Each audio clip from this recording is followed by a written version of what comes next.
वाशिम जिल्ह्यात गुन्हेगारी विरोधात स्थानिक गुन्हे शाखेने मोठी आणि धडक कारवाई करत एका संशयिताकडून एक देशी पिस्तूल आणि 5 जिवंत कारतुसे जप्त केली आहे। या प्रकरणी लखन संतोष जाधव वय 23 वर्ष राहणार झाकळवाडी तालुका जिल्हा वाशिम असून त्यांच्यासोबत असलेला रोशन प्रवीण खोडे वय 21 वर्ष राहणार वाशिम, करण महादेव घुले राहणार झाकळवाडी तिन्ही व्यक्तींना अटक करण्यात आली। शुक्रवार 7 ऑगस्ट 2026 रोजी स्थानिक गुन्हे शाखेचे सहाय्यक पोलीस निरीक्षक योगेश धोत्रे हे आपल्या पथकासह रात्रीच्या पेट्रोलिंगवर असताना काटा रोड परिसरात एका युवकाकडे पिस्तूल असल्याची गोपनीय माहिती मिळाली। त्यानंतर पोलीस निरीक्षक सुधाकर आडे यांच्या मार्गदर्शनाखाली तातडीने सापळा रचण्यात आला। पोलिसांना पाहताच संशयिताने पळण्याचा प्रयत्न केला, मात्र स्थानिक गुन्हे शाखेच्या पथकाने तत्पर कारवाई करत त्याला ताब्यात घेतले।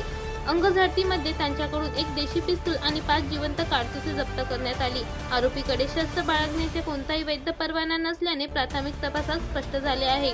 या प्रकरणी वाशिम शहर पोलीस ठाण्यात गुन्हा क्रमांक 827/2026 दाखल करण्यात आला असून भारतीय न्याय संहिता कलम 122 तसेच शस्त्र अधिनियम कलम 325 अंतर्गत गुन्हा नोंदविण्यात आला आहे। हे शस्त्र आरोपीकडे कुठून आले, त्यामागे आणखी कोणाचे रॅकेट आहे का, याचा सखोल तपास सुरू आहे। ही संपूर्ण कारवाई पोलीस अधीक्षक निकेश खाटमोडे पाटील, अपर पोलीस अधीक्षक लता फड, उपविभागीय पोलीस अधिकारी रामकृष्ण पवार आणि पोलीस निरीक्षक सुधाकर आडे यांच्या मार्गदर्शनाखाली पार पडली।